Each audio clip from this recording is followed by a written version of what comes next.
Bienvenue à cette nouvelle édition de Pour votre information. J'espère que vous allez très bien. Une magnifique émission, vraiment. Et pour tout le Grand Montréal, vous allez le constater encore une fois, Annie Lavoie, qui est auteure d'un livre de fiction, mais qui se porte quand même sur un pan important et méconnu de la Deuxième Guerre mondiale. Sophia Ianantuano, qui est là pour nous parler du monde de l'immobilier. Également, Camille Mikan-Dupuis, qui est porte-parole chez Tel Jeune. Bientôt, il y a une délégation qui viendra dans la Maison des Jeunes parler des enjeux et aussi parler aussi de sujets qui touchent les adolescents. Thérèse Charbonneau pour un marché de Noël. Oui, parce que bientôt, on se rapproche quand même tranquillement de la période des fêtes. Il y a aussi Marie-Lise Pelletier sur un colloque pour l'aromathérapie. Une artiste que j'adore. Vous comprendrez pourquoi un peu plus loin, Cindy Bédard. Magali Durocher et Samuel Côte-Noire qui sont de choc. On mène une campagne de sensibilisation à l'égard des hommes. Aussi Nicolas Vincent Poirier d'un film d'horreur avec l'approche d'Halloween. Et pour l'instant, on se met en forme avec Isabelle Dominique-Cros.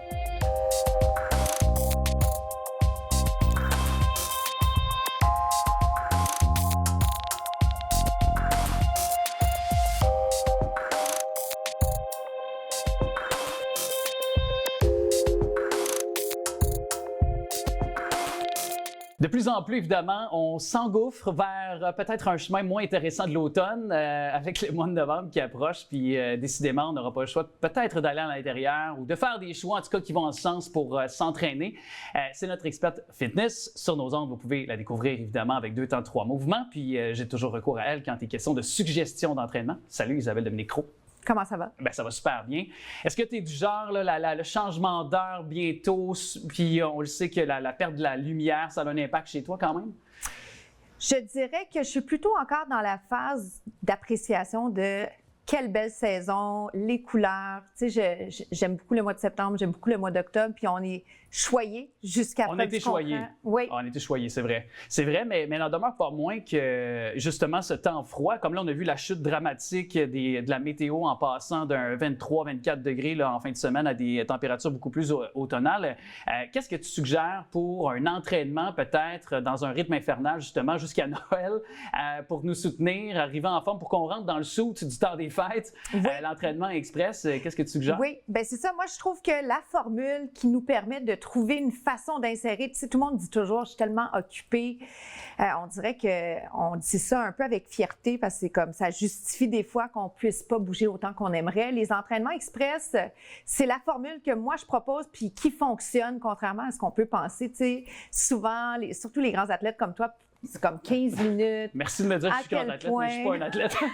À quel point 15 minutes peut servir, puis c'est surprenant à quel point ça fait du bien. C'est efficace, il faut avoir ses objectifs en tête, mais 15 minutes, 20 minutes, 30 minutes, ça fonctionne. On le fait quelques fois par semaine, puis je fais le parallèle avec un instrument de musique où moi, je prends des cours de chant 1 fois par semaine et depuis 1 an, je vois une différence. Je suis pas exceptionnelle, mais il y a un progrès et c'est ça que je veux rappeler aux gens parce que on enlève l'idée que j'ai pas assez de temps. OK, faisons des entraînements plus courts. C'est souvent corps complet, c'est souvent bas du corps, haut du corps. Il y a souvent des composantes cardio, il y a musculation, étirement. Qu'est-ce qu'on peut vouloir de mieux? Le sentiment de bien-être post-entraînement. Alors moi, j'y crois, puis je pense que les gens qui le font, t'en fais-tu de temps en temps des entraînements express? Je t'avoue que non. Je suis toujours dédié, je cours 5 fois semaine, mais j'ai vraiment rentré ça dans mon horaire. Donc, c'est sûr que je fais des entraînements qui sont soit de 60 à peut-être 2 heures, 60 minutes à un peu plus, là, selon le cas, mais c'est au moins toujours 60 minutes. Mais je sais que c'est pas le cas de tout le monde. J'ai pas d'enfant, tu sais. Alors moi, comme toi, tu es maman, donc c'est sûr que c'est une autre perspective dans le quotidien. Mais toi, justement, dans cet entraînement express-là, est-ce que tu suggères de varier soit l'intensité, mais aussi la discipline, ce qu'on peut faire? Oui, diversité, c'est toujours gagnant. Puis juste pour revenir à ce que tu viens de dire, je pense qu'on soit parents ou pas, tu sais, nos horaires sont chargés. Parfois, les grands-parents sont super chargés avec, tu sais, prendre soin des petits-enfants. Je trouve que pour les entraînements express, des fois, ça peut compléter. Disons que toi, tu aimes l'entraînement, tu l'insères à ton horaire. Une journée où il fait pas beau à l'extérieur, tu pourrais considérer, tu sais, de faire un petit workout juste comme complémentaire, peut-être aller chercher quelque chose de souplesse.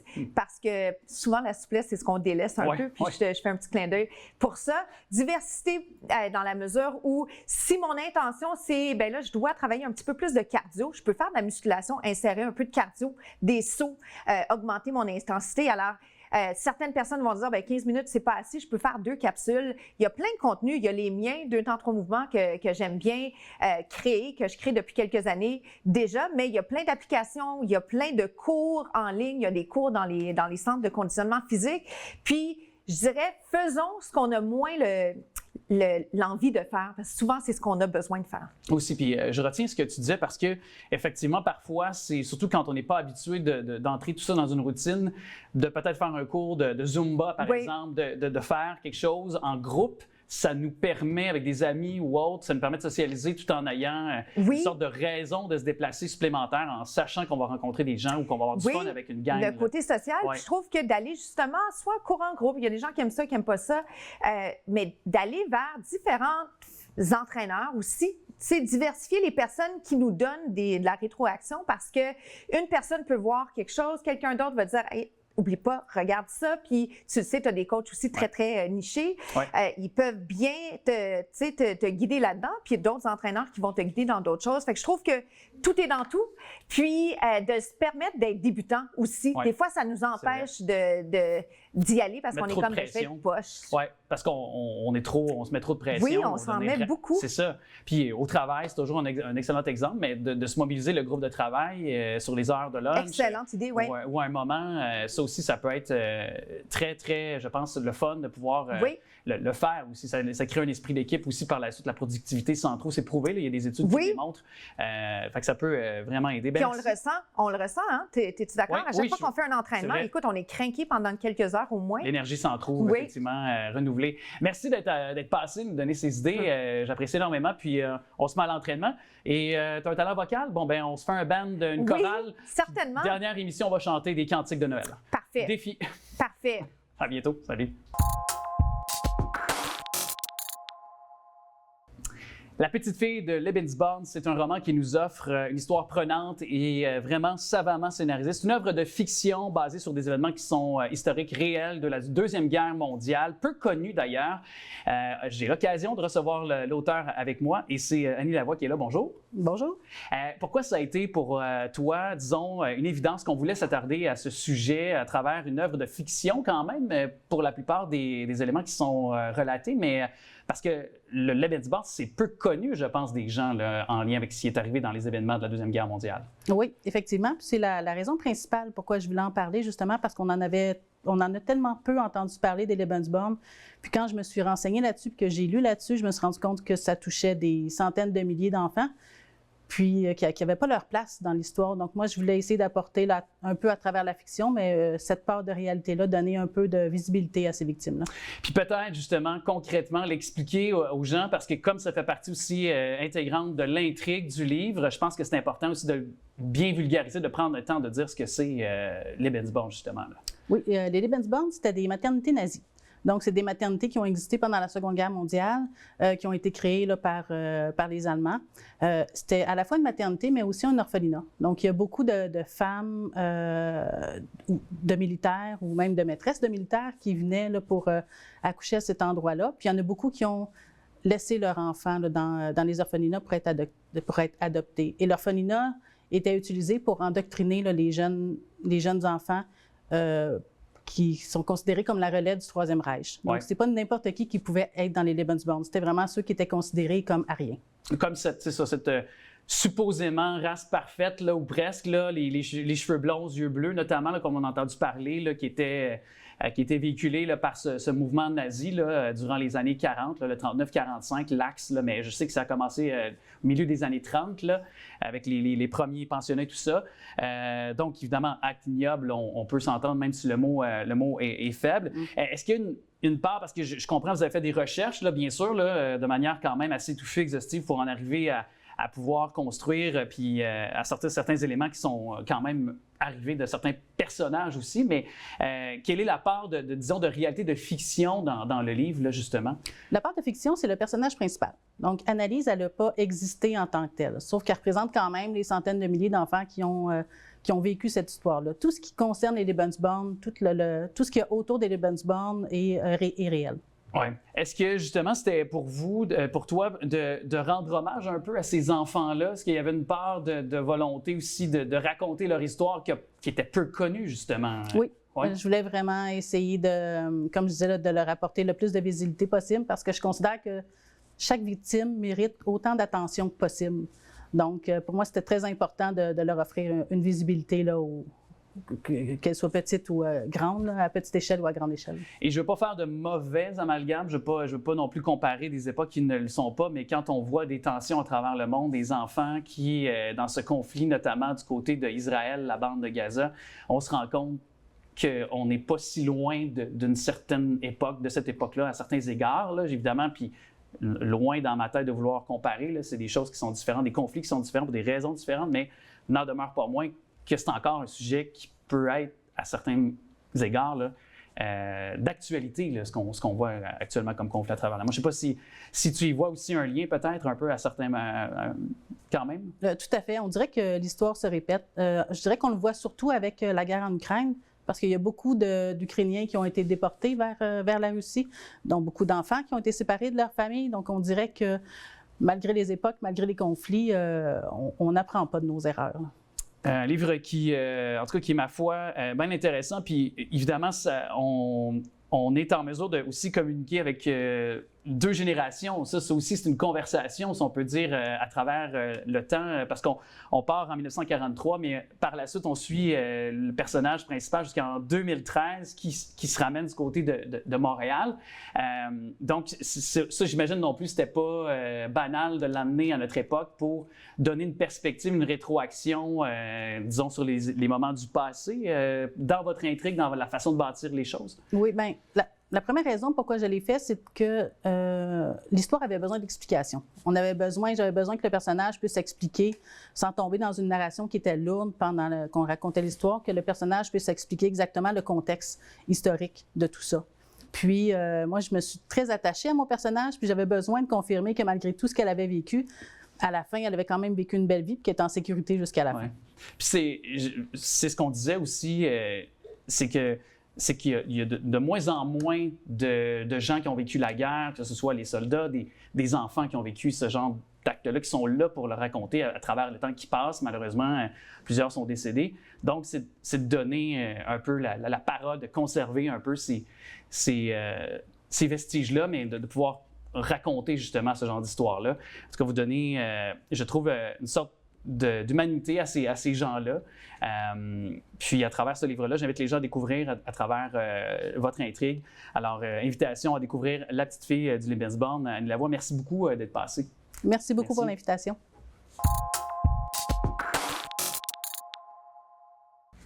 Vous voulez vendre votre maison, c'est peut-être une ambition à court moyen terme. On va vraiment tout vous dévoiler encore une fois avec cette chronique immobilière signée Sophia Iannantuono, qui connaît évidemment à peu près tout de ce domaine parce qu'elle est courtière immobilière, bien sûr. Salut! Allô, Alex, ça va bien? Bien, ça va bien, toi? Oui, merci. Évidemment, il y a cette stratégie des comparables qui peut être déterminante quand on veut vendre notre maison, si on veut également savoir le prix aussi. Oui.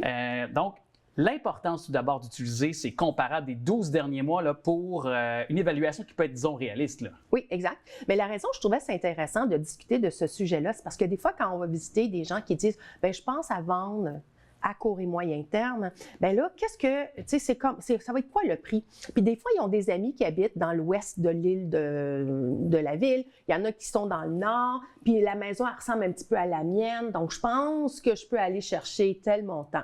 En réalité, c'est beaucoup plus stratégique que ça. Puis même des fois, c'est dans le même quartier ou la rue c'est l'autre coin de rue, puis comme tu dis, il peut y avoir tellement de différences, puis on va le regarder ensemble. Donc, quelle est peut-être la première explication là, de l'impact peut-être d'un prix qui va être supérieur ou inférieur là, à une maison ou à une autre? OK. Bien, c'est sûr, la première chose à regarder, c'est la grandeur et le style et l'année de construction de la maison. Souvent, on va dire dans la ville de Laval, on peut avoir maintenant, c'est à la mode, où est-ce que les gens vont acheter un terrain avec un chalet dessus, puis ils vont refaire une grosse maison moderne. Et juste à côté, on a une maison qui a été peut-être construite dans les années 1997-18, qui a plus un style victorien. Donc, même si on regarde une maison dans le même quartier, il faut aussi regarder le style. C'est quoi le style de maison? C'est quoi la superficie de mon terrain? C'est quoi la superficie habitable de la maison? Et si je compare une maison à plein pied, comparativement à une maison 2 étages, encore là, c'est un autre style. Donc, il faut établir une autre façon pour trouver le prix juste pour la propriété. Donc, tu parles de localisation, par exemple. Ça, c'est déterminant aussi? Absolument. Parce que si on regarde une maison, exemple, à Sainte-Dorothée, à Laval, vis-à-vis soit Saint-François ou Duvernay, elle n'a pas la même valeur immobilière à cause du terrain. Est-ce que aussi ça a tant un impact encore quand il est question de « hey, j'ai une piscine » par exemple? T'sais, non, mais est-ce que, je me dis tout le monde doit à peu près avoir un bungalow qui a une piscine à l'arrière ou presque. Est-ce que c'est encore ce genre d'élément-là ou d'aménagement paysager ou de certains aménagements? Est-ce que ça a encore un impact dans le prix d'une maison, de vendre une maison? Absolument. Ah oui? Oui, ça c'est un aspect vraiment comparatif. Donc, ça vient ajouter une valeur à la maison. C'est sûr que si, il y a 3 ans, vous avez payé votre piscine 75 000, aujourd'hui, vous n'allez pas juste ajouter 75 000 sur la valeur de la maison. Donc, il y a une étude de voir les autres maisons dans le quartier qui ont une piscine et une cour qui ressemblent à la vôtre. C'est quoi la valeur qu'on est allé chercher en plus? Donc, aujourd'hui, en 2024, je dirais qu'encore plus, ça a un plus-value. Pourquoi? Parce que le prix des piscines, le prix du paysagement, super augmenté. Donc là, on le ressent aussi. L'importance aussi, on l'avait un peu brièvement apporté dans une conversation récente à cette émission pour votre information, mais l'importance aussi de ne pas mettre trop cher la maison. Des fois, il y en a qui, je pense, malheureusement, sont peut-être mal guidés, mais peut-être exigent trop pensant qu'ils peuvent avoir un prix pas trop bas, dans le sens qu'on met notre maison 50 000 plus cher en pensant qu'on n'aura pas trop à négocier puis qu'on sera en mesure d'aller chercher un maximum sur notre maison. Mais ça peut être une mauvaise stratégie? Bien oui, ça peut être une mauvaise stratégie. C'est sûr que nous, les courtiers immobiliers, on le sait qu'il y a toujours une marge de négociation qui va arriver. Donc, comme on avait dit la dernière fois, si on est super pressé, on met vraiment le prix le plus juste possible comparé à les autres vendus dans le quartier, comparable à notre maison. Tandis que si on n'est vraiment pas pressé, oui, on peut attendre. C'est juste qu'il y a un enjeu. L'enjeu, c'est que les gens vont peut-être avoir peur. Ah, encore cette maison-là est encore là. Pourquoi qu'elle ne se vend pas? C'est quoi les problèmes avec la propriété? Donc, c'est une stratégie de trouver le prix juste, d'aller évaluer le prix demandé vis-à-vis le prix vendu dans l'arrondissement et ensuite prendre un prix stratégique à partir de ces chiffres-là. Oui. Puis, c'est sûr que dans certains cas aussi, il y a toujours des situations qui sont différentes. Le cas de la succession. Donc, d'établir aussi la condition de vente, d'être clair aussi dans notre démarche, je pense, quand on veut vendre. Là, ça, c'est une chose qui est, j'imagine, très pertinente. Là. Oui, absolument. Donc, souvent, les gens vont dire, tu sais, aujourd'hui, trouver un aubaine, c'est plutôt très rare en immobilier. Hein? On le sait, on l'a vu tout le monde, là, le prix a vraiment augmenté. Mais oui, ça arrive effectivement des fois quand il y a une succession, que le prix va être un petit peu plus agressif sur le marché parce que les successeurs, le liquidateur, le mandataire, bien, il veut pas être pris nécessairement. Il veut pas toujours aller chercher le prix maximal. Il veut plutôt avoir le moins de mal de tête possible parce qu'ils n'ont pas aussi toutes les informations sur la déclaration du vendeur. Et là, bien sûr, il y aura éventuellement l'hiver qui se pointera le bout du nez. Oui. Je pense que c'est important quand même de faire tous nos travaux. Ce sera en terminant le mot de la fin, mais de faire tous les travaux d'usage parce que tu te ramasses si tu veux vendre ta maison au printemps avec des problèmes et justement, ça va impacter ton prix de vente. Là. Donc, tous les petits travaux, que ce soit les gouttières, ça peut être banal pour certaines personnes, mais je veux dire, je pense que ça peut être aussi concret aussi pour le prix d'une vente. Bien, oui, absolument. Bien préparer la cour, bien préparer la devanture de la maison, faire laver les fenêtres aussi avant l'hiver, c'est important parce qu'il y a eu du pollen, surtout cette année avec les chaleurs qu'on a eues. Donc, c'est toujours une bonne idée. Puis la clé, encore une fois, grande maison, petite maison, jeune maison ou plus vieille, c'est pas grave, c'est la propreté qui est tellement important et l'organisation, puis de garder tous ces factures. Important d'avoir rappelé. Merci beaucoup. Ça fait tellement plaisir. À très bientôt. À bientôt.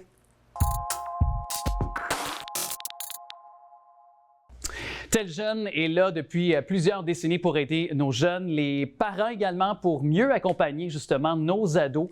Et prochainement, on s'arrête dans une maison des jeunes de Laval. C'est le 30 octobre justement à la maison des jeunes Val-Martin. Ce sera de 17h à 21h. Les motifs de cette tournée par Tel Jeune, partout d'ailleurs aussi à travers le Québec, ben on va tout de suite mieux le comprendre avec Camille Micane-Dupuis qui est porte-parole, mais aussi qui est directrice des services chez Tel Jeune. Bonjour. Bonjour. Et justement, je vais y aller comme ça, d'emblée. Pourquoi cette tournée à travers les maisons de jeunes et cet arrêt à Laval prochainement? Oui, en fait, c'est une initiative qui est très importante pour nous parce que c'est de rappeler un peu pourquoi Tel Jeune est là. Qu'est-ce que sont les services qu'on offre, puis aussi de s'identifier auprès des adolescents. Il ne faut pas oublier que nous, quand un adolescent quitte l'adolescence, c'en est des nouveaux qui deviennent adolescents par eux-mêmes. Donc, on doit s'insérer dans leur parcours.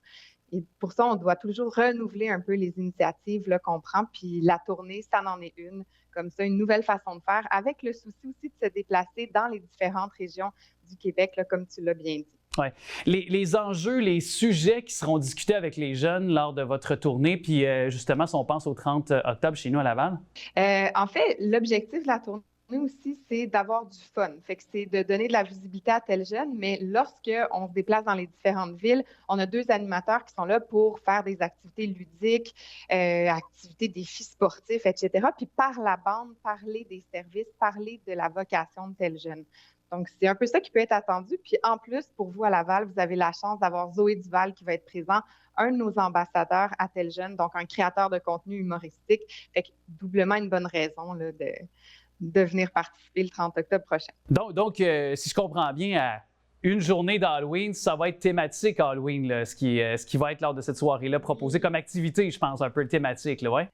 Oui, thématique Halloween, décoration de citrouille, défi, mais avec un fond Halloween, bien sûr. Oui.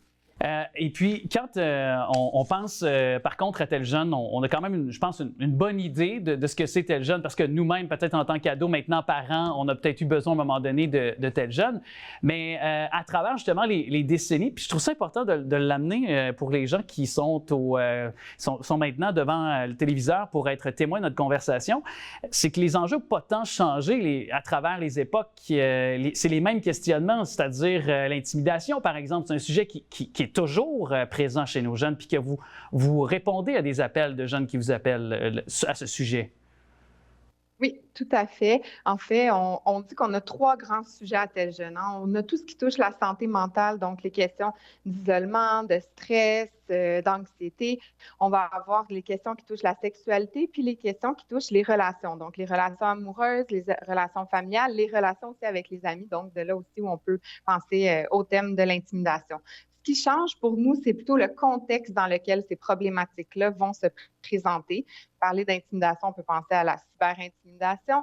Les relations d'amitié, quand il y a un conflit, ça peut se passer sur les réseaux sociaux versus avant, c'était peut-être en face-à-face. Ça se passe aussi encore aujourd'hui en face-à-face, mais c'est pour vous donner un exemple, en fait, là, de cette évolution-là du contexte. Mais sinon, les thématiques que les jeunes nous apportent sont sensiblement les mêmes.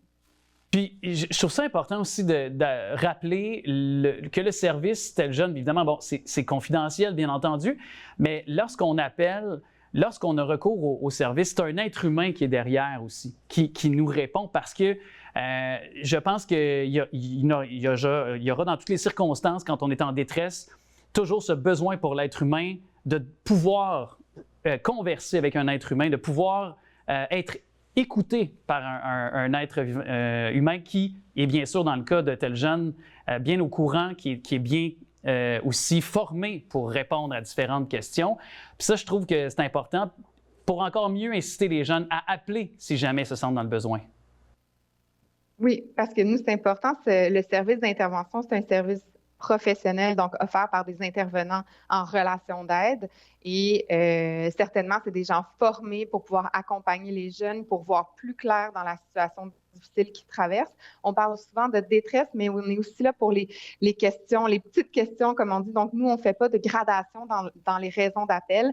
C'est important qu'un jeune, déjà, il y a souvent des freins à la demande d'aide. Donc, le jeune doit se sentir accueilli. On veut lui faire vivre une bonne expérience pour valider le fait que quand ça va pas bien, c'est correct de se tourner vers quelqu'un d'autre pour l'accompagner et l'aider. Puis tel jeune se fait un devoir de faire ça. Oui. Et peut-être pas oublier non plus les grands-parents, les parents aussi qui accompagnent nos ados, les 12-17 ans par exemple. Là, eux aussi peuvent avoir recours à tel jeune quand même, je pense. Oui, tout à fait. On a le service tel jeune parent qui est pour les parents d'adolescents. Donc, comment outiller le parent à accompagner son ado à travers cette période qui est l'adolescence. Donc, redonner pouvoir aux parents aussi dans son rôle parental, tout en facilitant aussi l'échange avec son adolescent.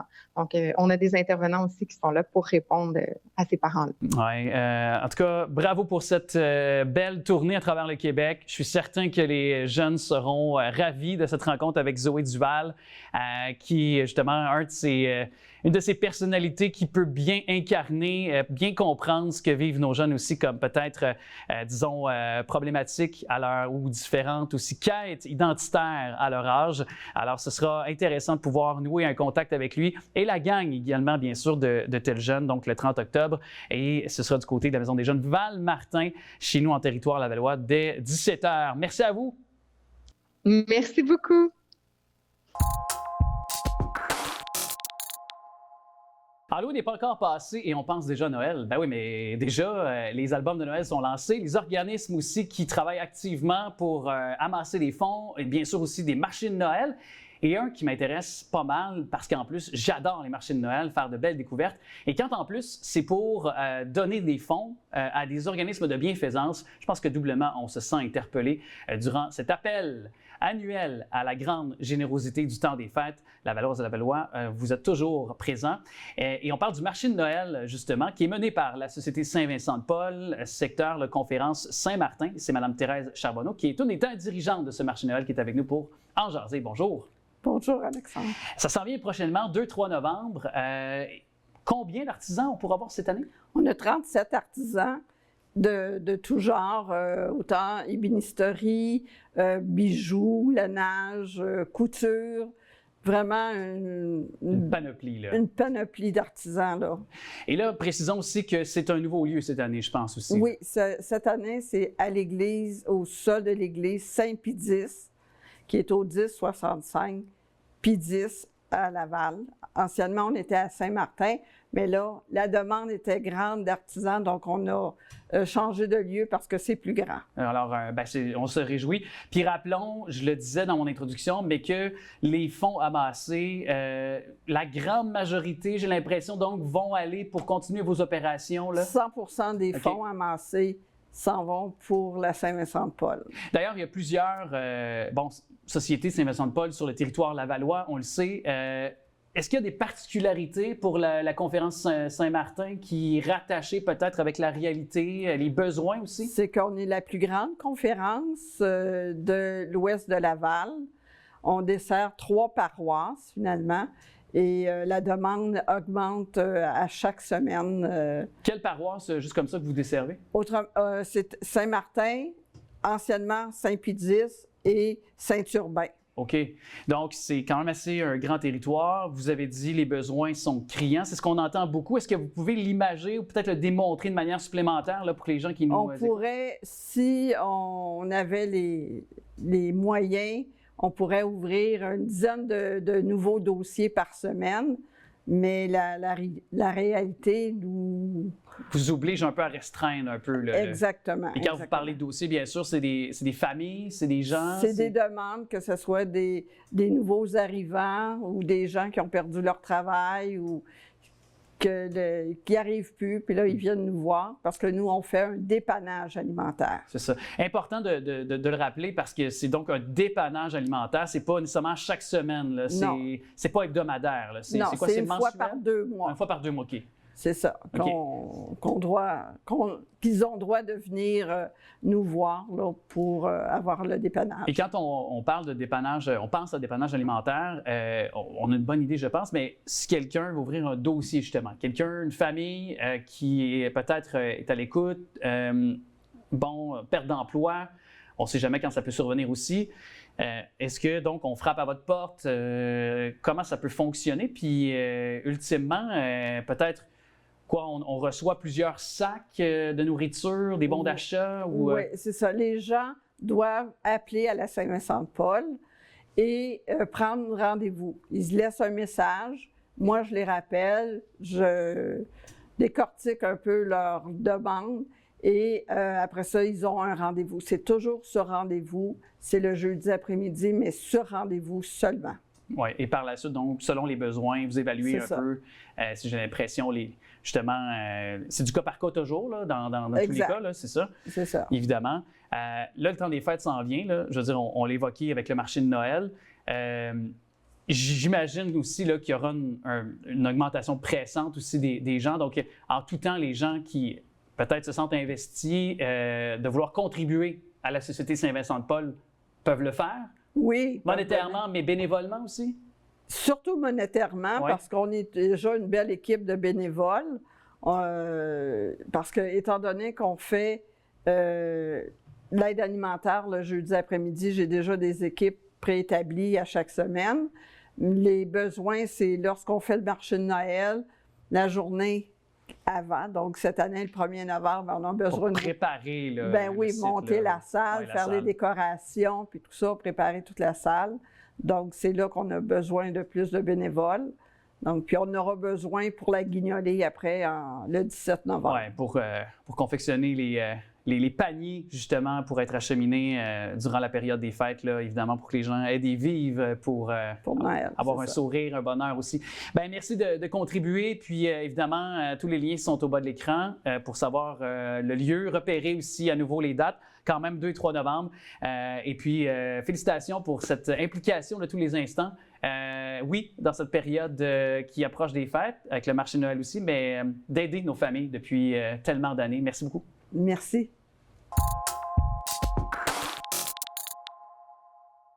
Marie-Lise Pelletier est derrière ce colloque de l'aromathérapie qui est présenté bientôt le 10 novembre du côté de Laval. Salut Marie-Lise. Bonjour, ça va bien, Alex? Bien, ça va bien. Tu es une habituée de l'émission, fait que là, on va se permettre d'être comme dans notre salon. Oui. Puis de peut-être réitérer ce que c'est l'aromathérapie pour les gens qui sont témoins de notre conversation. Mais quand on parle de l'aromathérapie, en fait, c'est tout ce qui a trait à les essences des plantes, en fait, là, les molécules aromatiques des plantes. Fait qu'on a des huiles essentielles, des huiles végétales et des hydrolats. Puis, il y a plusieurs points hyper importants qu'on devrait connaître parce que oui, il y a des dangers à prendre des huiles essentielles qui ne sont pas bonnes, d'où l'importance de communiquer, d'expliquer aux gens l'importance des bonnes huiles essentielles. Et c'est pour ça que je suis rendue à mon 13e colloque d'aromathérapie avec toujours des personnes de renom qui viennent former les gens. Ouais. C'est trop important. Bien, puis justement, il y a une tonne de conférenciers, conférencières. C'est large, là, la panoplie de gens qui vont présenter. Je vais prendre le temps de te nommer. En fait, on a 8 conférenciers. Dans les conférenciers, il y a toujours notre porte-parole qui s'appelle Michel Turbide, qui est un auteur incroyable dans les livres sur l'aromathérapie. J'y ai demandé cette année de nous parler des huiles végétales. Parce que souvent, on parle des huiles essentielles, mais à la base, on a besoin de connaître les huiles végétales aussi qu'on sert pour transporter sur notre corps les huiles essentielles. Okay. Fait que j'ai dit, viens nous parler, parce que souvent, on va dire l'huile d'amande douce, mais il y a plein de sortes d'huiles. Fait que nomme-moi-les. Pourquoi je prendrais celle-là parce que c'est bon pour les douleurs? Pourquoi je prendrais celle-là parce que c'est bon pour les chocs? Viens me parler de ça. Fait que moi, j'ai super hâte. On va avoir aussi Guyane-Élise Lacoste qui vient parler des pieds. OK. Fait que petite verrue, petite tétine, des problèmes des pieds, pieds secs. Qu'est-ce qu'on peut faire avec le côté de l'aromathérapie? Véronique Tanguay, elle, qui va venir nous parler d'un livre qu'elle vient juste d'écrire. Une naturopathe, je pense. Oui, naturopathe, Véronique, vraiment bonne. Puis elle fait beaucoup d'aromathérapie. Puis elle va venir nous parler des huiles essentielles méconnues du Québec. Elle me disait la monarde. Je dis, voyons donc, moi j'ai ça dans mon jardin, la monarde. Tu vas venir me parler d'huiles essentielles de monarde que je ne connais même pas moi-même. Fait que les huiles essentielles qu'on ne connaît pas. Fait que moi, ça, je trouve ça le fun. J'ai Marie Cousin qui va venir nous parler du cycle féminin. Tout quoi faire en aroma pour le côté cycle féminin. Lucie B. Mingui, en conscience avec les huiles essentielles. Géraldine Robert, qui va venir parler des huiles essentielles du Madagascar. Madagascar, c'est pas facile. My God, oui. Surtout quand tu enfiles plusieurs invités depuis quelques minutes. Mais est-ce qu'il y a, toi, là, je veux pas non plus t'enlever les mots de la bouche, mais est-ce que déjà, tu peux t'avancer en disant que les huiles essentielles de Madagascar. Moi aussi, j'ai de la misère. Madagascar, voilà, on l'a eu. Est-ce qu'elles ont des particularités? Bien, elle, c'était surtout, c'est le fun parce qu'elle va venir parler des huiles qu'elle a connues. Elle a resté là. OK. Puis elle est retournée dans ce pays-là. Fait que ça a été merveilleux, découvrir les huiles essentielles. Exemple, la Ravensaré, une que j'adore beaucoup, qui vient de là-bas, qu'on n'a pas ici. OK. Puis que c'est ma préférée, ma préf, en fait, pour grippe, rhume, fatigué, plus capable d'énergie. Je l'adore. Fait qu'elle nous parle des huiles essentielles qu'on connaît moins, mais qui viennent de ce pays-là. Puis surtout, des huiles essentielles qui sont équitables. OK. Pas n'importe comment, qui sont cultivées. Qui sont, oui, ça, je pense que c'est important de le Oui, rappeler bien, aussi. c'est ça qu'elle va venir nous parler. Puis je pense que c'est important. Jean Chapdelaine, qui est un producteur ici du Québec, comment on produit, comment que ça fonctionne au Québec. C'est quoi un petit producteur? Est-ce qu'on vit de cela? Il va venir nous parler de ça. Et la dernière, c'est Nathalie Manga, qui fait la roue de l'année. Tout au long de l'année, c'est quoi nos huiles essentielles dans le cycle de l'année? Et tout ça en partenariat avec le groupe Ritma. Est-ce que, d'ailleurs, ça me permet, parce qu'on a encore un peu de temps, Oui. Marie-Lise, ensemble, est-ce que la perception des huiles essentielles dans d'autres pays, c'est différent que chez nous au Québec? Est-ce qu'on en voit plus de vertus? Est-ce Ben, moi, je vais qu'on y dire, recourt plus? Ben, ou, je veux dire, admettons, en Europe, c'est beaucoup plus les pharmaciens. Ah oui! Parce que c'est des molécules. Puis quand que les pharmaciens travaillent avec, je ne sais pas, des antibiotiques, des antiviraux, ils nous parlent de molécules. Mais c'est ça qu'on a dans les huiles essentielles. Mais une huile essentielle a plusieurs molécules, tandis que, exemple, un antibiotique, ça a une seule molécule. Fait que moi, quand je donne une huile essentielle, je peux avoir un antiviral, un antibactérien, un antifongique dans la même huile essentielle, ce que j'ai pas, mettons, dans un antibiotique qui est une seule molécule. Ça, c'est quand même intéressant. Ils disent, les pharmaciens, puis je peux nommer, mettons, Dominique Baudou, qui est un pharmacien aromathérapeute, sont rendus à faire des comprimés, des capsules qui vont donner ça dans le futur. Nos antibiotiques seront des huiles essentielles. OK, intéressant quand même. Ouais, intéressant, quand mais même. ouais, c'est là qu'on voit que justement, on a beaucoup à apprendre encore. On ne peut-être connaît pas encore beaucoup On disons, balbutine. les vertus là, qu'il peut y avoir derrière. Alors, drôlement intéressant de pouvoir assister justement au Château Royal de Laval. Alors, c'est le 10 novembre prochain, ce colloque de l'aromathérapie. Merci à toi. Ça fait plaisir. L'organisme Choc mène une campagne de sensibilisation. Vous pourrez la voir un peu partout sur le territoire lavallois au cours des prochaines semaines. On va en parler tout de suite justement avec de l'organisme Magali Durocher qui est coordonnatrice des services et aussi Samuel Côte-Noire qui est intervenant au sein de Choc et le Carrefour d'hommes en changement. Bonjour à vous deux. Bonjour. Donc, peut-être nous expliquer tout d'abord Choc, les services, là, parce que depuis 1985, ça existe chez nous, mais quand même, je pense que ça évolue à travers le temps aussi, l'échelle des services que vous donnez. Là. Oui, définitivement. Dans le fond, on a commencé en prévention de la violence conjugale, bien sûr. Fait qu'on a commencé avec des hommes qu'on appelait à l'époque plus... on disait opprimants, colériques. On a évolué avec le temps, si on veut. Puis, on est arrivé avec la prévention du suicide, là, je dirais, ça fait déjà à peu près 25 ans qu'on œuvre dans le... Parce que c'est lié, là. Je veux dire, je pense qu'on peut y faire un amalgame, malheureusement. Là. Oui, tout à fait. C'est lié. Le suicide, la violence conjugale, c'est très lié, effectivement. Comment ça va présentement? Parce qu'on ne cesse malheureusement de répertorier dans les manchettes de journaux souvent des féminicides, aussi le nombre qui augmente aussi, malheureusement également. Donc, comment vont nos hommes présentement, Samuel? Je me tourne vers toi. Je pense que nos hommes, c'est un peu plus difficile dans les dernières années. On l'a remarqué avec la pandémie. Il y a eu beaucoup d'appels qui ont eu lieu. Les hommes sont venus chercher cette aide-là. Mais une fois qu'ils sont en service avec nous, on prend beaucoup soin d'eux. Comme Magali l'a expliqué tout à l'heure, on va travailler au niveau des idées suicidaires, on travaille au niveau de l'agressivité. Fait qu'on assure la sécurité avec eux qui est primordiale pour nous chez Choc. Des appels, Oui. mais est-ce que d'y voir une bonne nouvelle, est-ce qu'il y a plus d'appels? Donc, les gens ont peut-être plus le réflexe maintenant de parler. Est-ce qu'on peut voir ça? Oui. Oui, Oui, pour nous, c'est une bonne nouvelle. définitivement, on voit une augmentation. Dans les dernières années, ça c'est clair. Les hommes, c'est pas que les hommes appellent pas, mais c'est pas que les hommes appelaient pas, je veux dire, dans le sens qu'ils ont toujours appelé. C'est juste qu'aujourd'hui, on est plus ouvert. Ça fait plus partie de la solution, si on veut. Fait que là, c'est plus sensibilisé auprès de la société. Fait que veut pas. Il y a une augmentation, effectivement. Bien, en tout cas, on est là pour parler justement de la situation, si on peut en sensibiliser. Est-ce que c'est ça le but de cette campagne de sensibilisation-là, d'ailleurs, qui a pour thème, sur les proches influenceurs? Pourquoi ce thème? Parlez-nous aussi de cette campagne. Ouais. Dans le fond, ce qu'on veut, c'est qu'on sait que c'est aussi, c'est pas juste l'homme qui va faire le premier pas, bien souvent, va avoir besoin d'aide de l'extérieur. Puis on le sait en tant que proche, que ce soit une mère, un père, une sœur, un frère, un collègue de travail. On a une petite idée des fois quand ça peut mal aller dans un couple. Puis nous, ce qu'on veut aller chercher, c'est ces personnes-là, ces proches-là qui peuvent communiquer avec nous pour que justement, nous, on puisse intervenir auprès de cet homme-là. Okay? Je comprends. Voilà. Être une oreille, être là pour donner des services, puis oui, parce que ressources. par ce proche-là qui nous appellerait, on pourrait rentrer en communication avec l'homme. En fonction d'eux autres. Puis de quelle façon la campagne va se déployer pour aller justement rejoindre ces gens-là également? En ce moment, on est dans les stations de métro. On peut nous voir un peu dans les lumiquets, sur l'autobus, par exemple, ici, la pancarte d'autobus. Les entrées des ponts, on a des affiches. On passe aussi capsules radiophoniques. Puis sur Internet, bien sûr. On a différents... différents moyens. Ouais. Donc, ça va être des messages, c'est-à-dire sur les panneaux, c'est quoi des messages un peu choc, j'ose dire, mais c'est juste pour faire choc, puis oui, sans mauvais jeu de mots, là, mais, ici. Là. Mais donc, pour faire un peu réagir, faire un contexte de sensibilisation à l'égard de ces hommes-là, de ces personnes-là aussi, Oui. Exact. Notre objectif, c'est vraiment de les impliquer, là, les proches, de voir qu'ils peuvent avoir un grand impact. Puis, dans l'intervention qu'on a avec eux, ça fait un impact qu'ils aient des proches dans leur démarche qui vont vraiment s'intéresser à eux. C'est quelque chose d'assez difficile pour les hommes. Souvent, ils vivent beaucoup d'isolement parce que c'est une problématique qui amène beaucoup de honte. Ouais. Donc, d'avoir ces proches-là autour d'eux, ça fait qu'il y a moins de tabous autour de ça, puis ça peut les aider beaucoup mieux. Ça a un grand impact. Oui, définitivement. Puis c'est aussi des facteurs de protection pour nous. En tout cas, si je rentre dans les détails, c'est aussi un facteur de protection dans le contexte, dans la problématique de violence conjugale. Oui, on peut comprendre.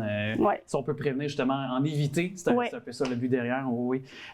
Puis c'est toujours une question qui s'avère complètement large, à multiples réponses, puis il ne nous reste pas tant que ça de temps non plus, parce qu'on pourrait passer une demi-heure, des heures aussi, mais est-ce qu'il y a des solutions concrètes? Est-ce qu'il y a quelque chose qui, pour vous, qui apparaît là, spontanément quand je vous pose cette question-là concernant la violence pour la contrer, là, en terminant peut-être, ou lancer un message concrètement aux hommes qui nous écoutent actuellement?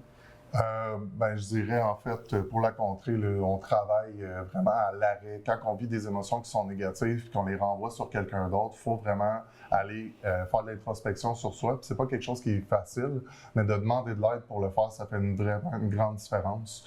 Donc, vraiment, de ne pas hésiter à aller demander de l'aide, c'est une force de le faire. C'est ce qu'on dit aux hommes quand on a des contacts avec eux. Et est-ce que c'est de dire aussi aux hommes que ce n'est qu'une condition qui est temporaire, que ce n'est pas la fin, qu'il y a toujours une porte aussi qui peut être ouverte pour trouver une solution, des solutions à notre problème ou à notre condition qu'on vit? Définitivement. Il y a toujours moyen. Il y a toujours un moyen, en quelque part, pour aller vers le mieux. Ça, c'est clair. Je pense que le message est très porteur de cette campagne. Merci beaucoup. Évidemment, les liens sont au bas de l'écran si on veut avoir recours à votre service ou à différents intervenants chez vous. Les ressources sont au bas de l'écran. C'est toujours bon de le rappeler également. Si vous connaissez quelqu'un, vous êtes un proche influenceur, puis vous connaissez un homme qui aurait besoin de l'aide, d'une oreille, les ressources sont au bas de l'écran présentement. Merci à vous deux. Merci beaucoup. À quelques jours de Halloween, les fans d'épouvante se font offrir vraiment sur un plateau d'argent une bonne raison de sourire. Et c'est Nicolas Vincent Poirier qui est là. Salut Nico. Salut Alex. Oui, on parle de smile ou si vous préférez de sourire. Film d'horreur, sourire en français pour la traduction, je trouve ça un peu... Ça fait pas très film d'horreur. Smile, ça fait plus film d'horreur.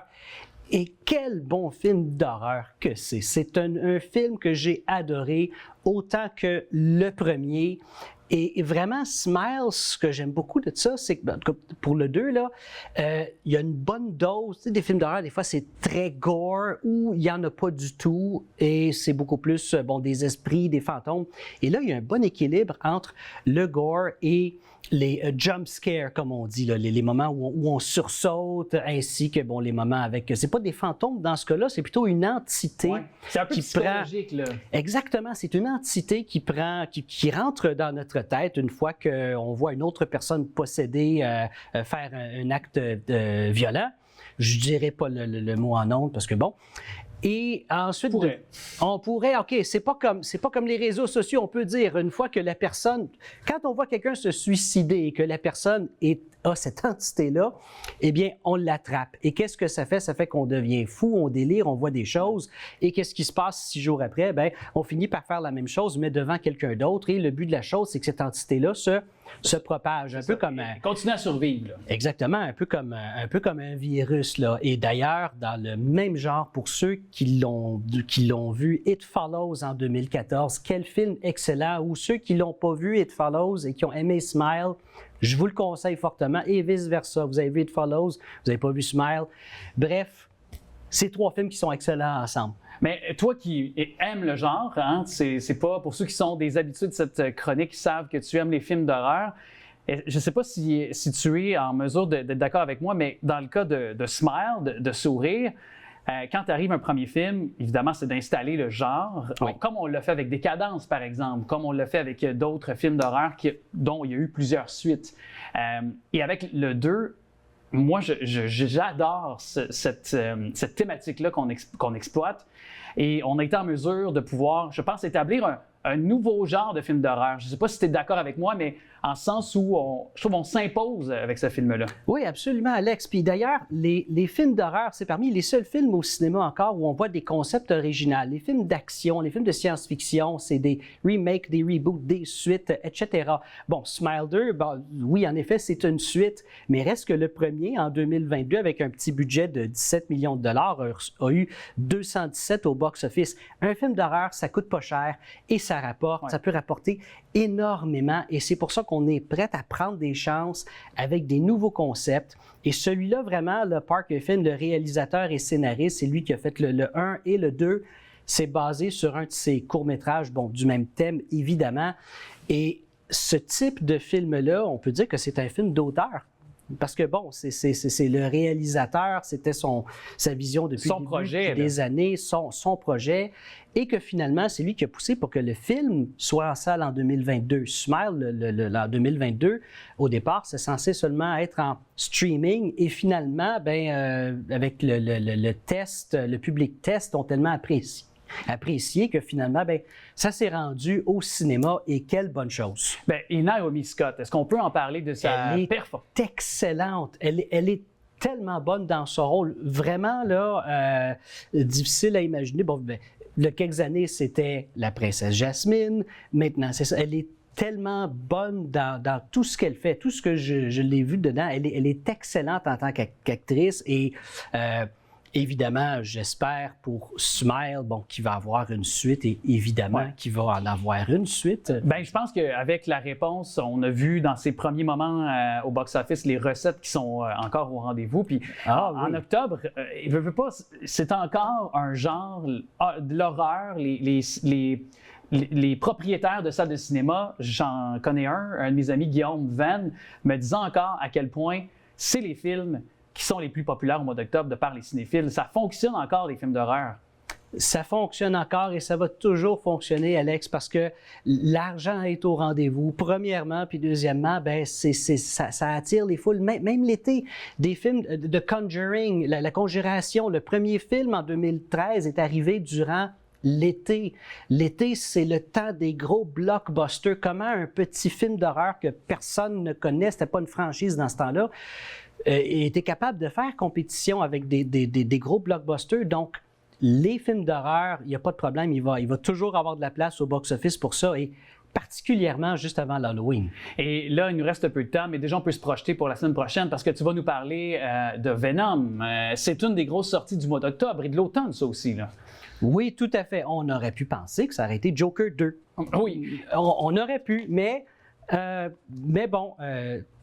finalement, ça a été un échec, une catastrophe. Monumentale. Absolument. Ça a été une grave erreur. Et finalement, maintenant, c'est Venom 3. C'est pas quelque chose que j'aurais pensé, là, 2 mois de ça. Dans ma tête, c'était Joker 2 qui aurait tout remporté durant cet automne. Et finalement, pas m'assurer que ça va être Venom 3 et que Venom 3 va prendre la place de Smile 2, ce qui est tout à fait logique. Oui, dans les circonstances. Et on va se quitter avec un beau sourire. Et je te dis à très bientôt, mon cher. À bientôt, Alex. C'est sûr qu'on va se tutoyer. On vient du même coin de pays, en Mauricie. Elle vient de lancer un tout nouvel album. Je l'aime tellement. On a fréquenté la même école secondaire. Cindy Bédard, salut! Salut, mon ami Alex. Salut! Comment ça va? Ben bien, c'est le fun de te retrouver. Moi aussi. Le secondaire est loin, mais bon. Oui, et loin, les cheveux sont pas mal différents aussi. Mais tu as gardé cette même passion puis ce même talent, ça c'est sûr, indéniable, cet amour du country. Je dis ça à personne, le titre de l'album, pourquoi? Ah, mais là, c'était pas supposé. Il y a des tunes là-dessus que je n'étais pas supposée de mettre sur l'album, premièrement. Puis je dis ça à personne, c'est une chanson sur... Ça a été comme le gros moment de musique, là, où ce que les musiciens, puis moi, mes Richard, là, on a fait comme « Oh yeah, ça se passe! » On était contents, puis on a dit « OK, on va nommer ça comme ça pour le moment précieux, parce que j'ai choisi de travailler avec mon monde, parce que moi, ça fait du sens dans mon country, dans ma musique, de travailler avec le monde que j'aime, tu sais, qui sont mes amis depuis le début, depuis 10 ans. Puis aussi parce que, justement, j'aborde plein de thèmes de femmes que je pensais peut-être pas. Genre, ouais. Ben, puis quand tu parles de sujets féminins, ben je peux pas passer à côté de te parler de cette chanson-là, qui clôture d'ailleurs l'album. Tu aurais 16 ans. Est-ce que j'interprète comme il faut que c'est un fait vécu, donc, ouais? Oui, puis je pensais pas en parler, écrire là-dessus, mais c'est comme le constat à m'emmener des choix de femmes qu'on fait. Puis, ben c'est ça, il y a un soir, on se fait autour de la table avec, moi j'ai 3 belles filles, mon fils, puis là, je me dis, aïe, j'aurais un grand gars de 16 ans. Ouais. Puis j'ai le goût, ben c'était vraiment pour moi, là, au départ, c'est que j'ai écrit là-dessus, la tune t'aurais 16 ans, qui dit, OK, tu sais, on ferait-tu des road trips ensemble, t'aurais un petit frère, comment ça serait, cette vie-là? Puis finalement, en la jouant en studio, ben les musiciens, je me suis rendu compte que ça touchait plein de gens, puis que c'était autant une chanson de femme que pour les hommes aussi. C'est que je me suis dit, OK, je me livre là-dessus, puis on met l'album. Oui, bien, c'est ça. Puis expliquer donc, évidemment, que c'est un sujet qui, moi, m'est arrivé aussi. C'est sûr qu'en tant qu'homme, on vit les émotions différemment. Moi, c'est arrivé en pandémie. Cette personne-là, ben, donc, est encore dans ma vie quand même, près de moi, a dû se faire avorter. Donc, c'est des réalités aussi qui existent parce que tu le voyais plus dans une histoire à raconter sur le fait à ton fils Lou qui est avec toi dans ta vie pour qu'il sache ce pan-là de ta vie ou plus aux femmes qui peut-être ont vécu ça ou vont vivre ça, sait-on jamais éventuellement? Et je t'avoue qu'il n'y avait pas tu sais, j'ai écrit ça avec vraiment tout ce que je suis, là, de façon bien incarnée, mais il n'y avait pas de but. Puis là, après ça, ben, je m'attendais même pas à m'en faire tant parler, je t'avoue, là. Puis je reçois plein de trucs là-dessus. Puis ma mère ne savait même pas. Ah oui? Pour moi, ça a été super libérateur aussi. Je me suis dit, là, je dois en parler. Puis je ne l'ai pas encore fait en show. OK. T'appréhendes ce moment-là un petit peu, oui? Oui et non, parce que j'ai l'impression que les gens, quand on est vraiment vrai, justement, moi, je ne savais pas. Puis là, ça crée ça. Puis moi, la musique, on dirait que c'est ça qui fait du sens pour moi. C'est des rencontres. Puis là, ben, si je fais un show, puis que finalement, après le show, on peut jaser, moi, c'est ça. C'est pour ça que je fais de la musique. Que les gens pourront connecter avec toi. Il y a une tournée. Surveiller les réseaux sociaux de Cindy Bédard. Peut-être pas aux 500 à Saint-Tite, mais sait-on jamais. Une fameuse brasserie dont tu chantes les grands souvenirs et nostalgie de Saint-Tite pour ceux qui viennent de ce coin-là, notre coin de pays. Mais on va se laisser avec Stapleton, une performance. Je veux que tu nous la présentes parce que c'est un duo d'habitude avec Patrice Michaud, bien sûr, qui n'est pas là aujourd'hui. Non, il n'est pas là, Patrice. Mais vous pouvez l'écouter sur l'album. Là, il chante, c'est ma tune de road trip romance. Histoire vite, la première date avec mon chum. Lui a dit, OK, je vais passer te chercher chez vous à Saint-Tite, je vais être là à 9 h le matin. Road trip, on passe à 138. Ça vient d'été, on a roulé jusqu'à Baie-Saint-Paul. Oh! C'est que c'était une bonne première date, une chance. Mais tu sais, tu connais pas l'autre personne, c'est qu'il y a des petits malaises dans l'auto. C'est quand il y avait des silences, moi je mettais l'album Traveler de Chris Stapleton. Le classique. Son meilleur selon moi. Oui, effectivement. Puis la chanson More of You là-dessus. Puis voilà, c'est ma tune d'amour. On écoute ça avec beaucoup d'amour justement et ton album aussi. Merci Cindy. Merci Alex.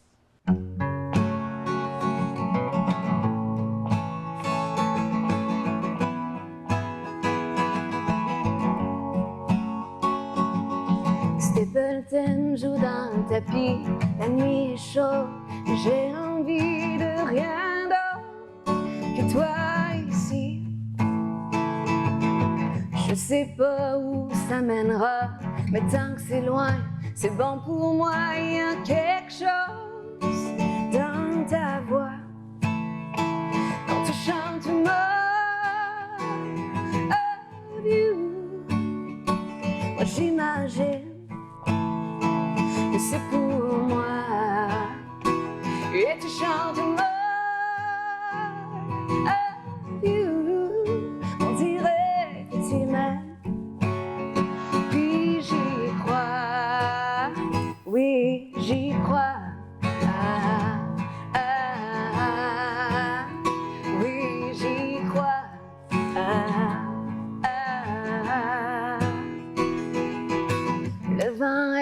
à notre service. Le ciel se donne en show gratis, il y a juste nous, 538.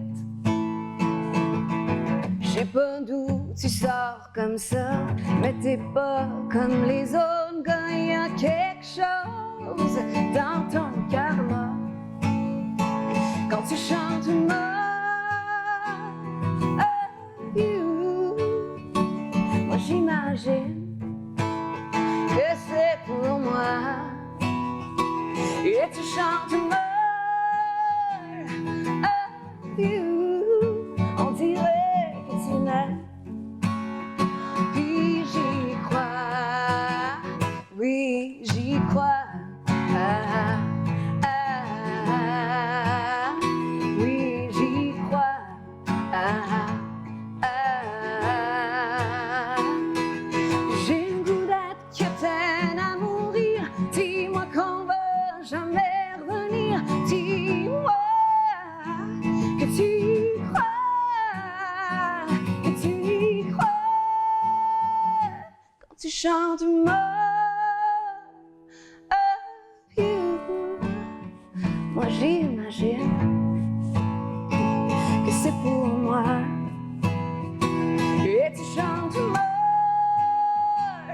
of You, on dirait que tu m'aimes. Puis j'y crois, oui j'y crois. Ah, ah, oui j'y crois. Ah, ah, oui j'y crois. Ah, ah. Stapleton joue dans le tapis, la nuit est chaude. As-tu envie de rien d'autre, toi aussi?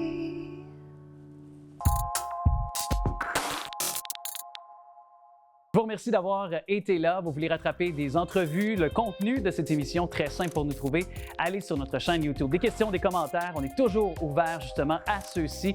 Les liens sont au bas de l'écran pour nous joindre. Je veux remercier toute l'équipe qui me fait briller devant la caméra. Une belle façon pour avoir un maximum de plaisir le dimanche, pour nous soutenir. Partout dans le Grand Montréal, vous pouvez jouer avec nous les dimanches 9h30 à notre bingo. 3 500 $ à gagner pour le grand lot, mais 2 000 $ pour la carte pleine. Je vous souhaite une belle semaine. On se dit à très bientôt pour une autre édition de Pour votre information. Salut!